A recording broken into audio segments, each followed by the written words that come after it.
Meghan's new disastrous move is exposed. Sussex's huge money spinner beginning. Hello, everyone. Welcome back to the King YouTube channel.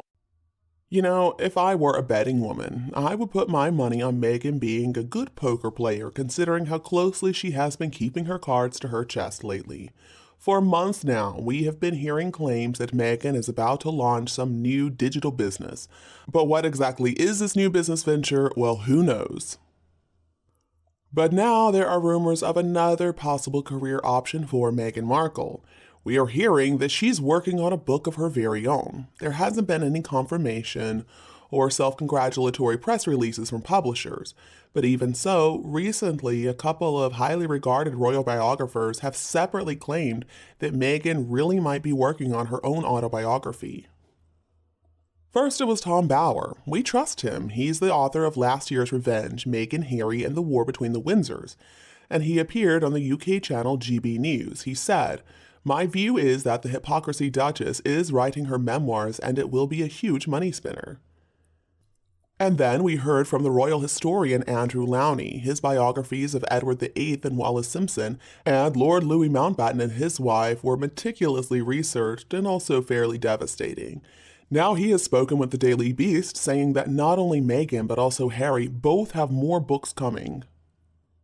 If you get close enough to their McMansion that looks like the Olive Garden in Montecito, you might just be able to hear the clack, clack, clack of a laptop keyboard.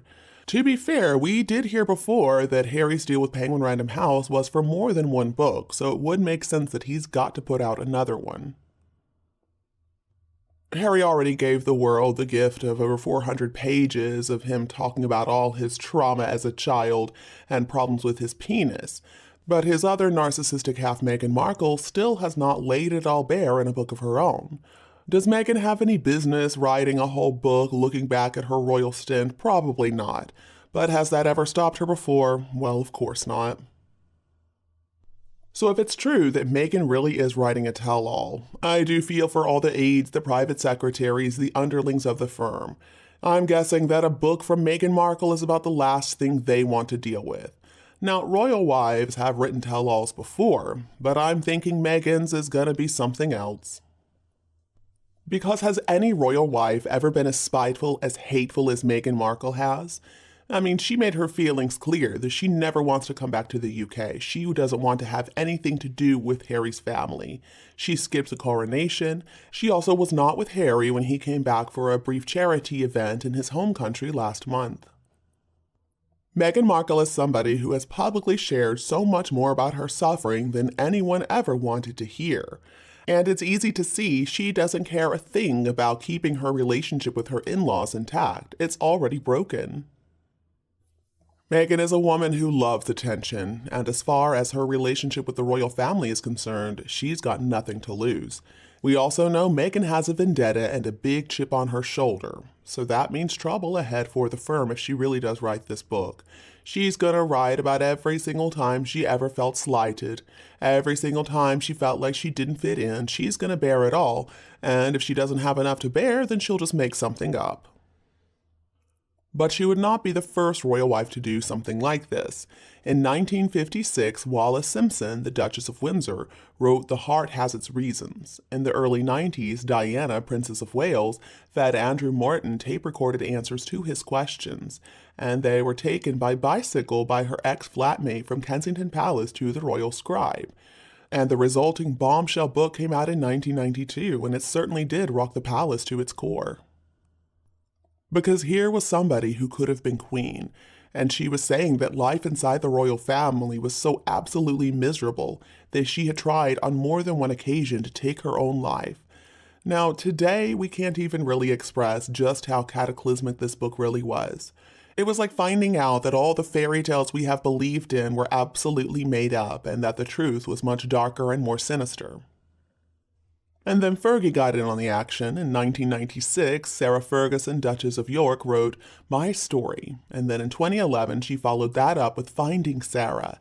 In later years, she revealed how difficult it was to be married to a member of the royal family, that it resulted in a breakdown after the end of her marriage to Prince Andrew, the Duke of York.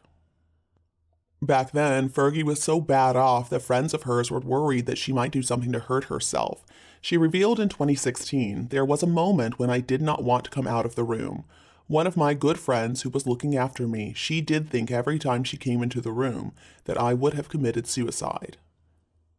And then, in the infamous Oprah Winfrey interview in 2021, Meghan said, "I just didn't want to be alive anymore." She became the third royal wife in modern history to have been driven to suicidal ideation.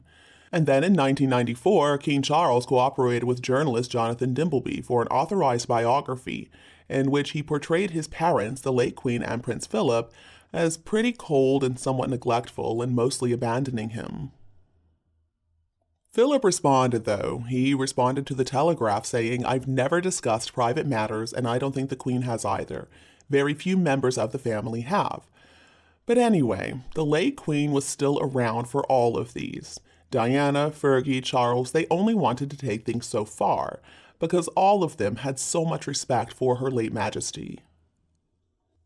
Even when Harry started writing Spare in April of 2021, the Queen was very much alive still, and there was a good chance that it was going to be released while she was still around. So basically, Harry wrote the book keeping in mind that there was a chance his grandmother could read it. So what if Harry writes a book after the Queen has already passed away? What kind of truth bombs or untruth bombs might he include? If Harry feels like he has nothing left to lose, what might he unleash?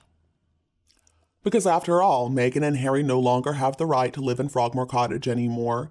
They had their attempts to hold the firm to account ignored by the institution, and recently Harry wanted to stay one night in one of Windsor Castle's 52 royal and guest bedrooms with no notice, and they declined that.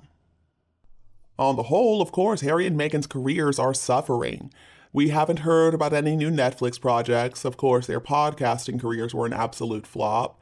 So compared to making content for Netflix and making podcast series, it looks like books are a better avenue for the gruesome twosome. Meghan's children's book, The Bench, supposedly reached the top of the New York Times bestseller list, and Spare broke some world records for the fastest-selling nonfiction book in history. Now, can we trust these numbers? Probably not. But whatever, these are the numbers that are out there. To be fair, all we're hearing is that they're writing books. It could be that they're not working on autobiographies. Maybe they're writing something else. Maybe Harry is writing about attracting hummingbirds to the hummingbird feeder. He did get a hummingbird feeder recently. And maybe Meghan is writing how not to be. I'm not really sure.